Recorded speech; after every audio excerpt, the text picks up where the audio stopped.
am I the a-hole for ruining my partner's early birthday celebration after he kept calling me crazy and telling me to leave? Trigger warning. Substances, verbal and emotional abuse. I, 23 female, went out last weekend with my partner, John, 24 male, for an early birthday celebration with his friends. His birthday was the following weekend, but he wanted to celebrate early and invited me along.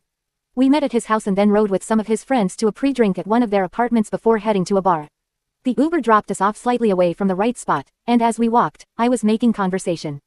John suddenly pulled me aside and told me I was acting crazy, talking too much, and that I should be quiet.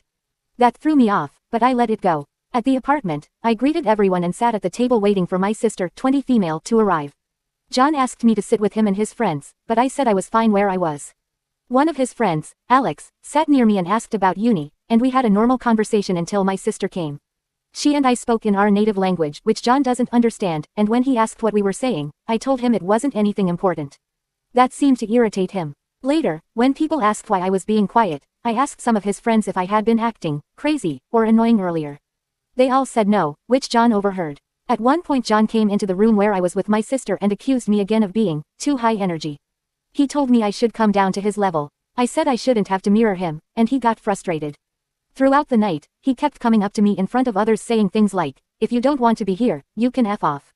This happened more than once. At the bar, after he said it again and swore at me, I refused to kiss him when he demanded it. Eventually, after more swearing and him being in my face, I snapped. I knocked his drink out of his hand, then when one of his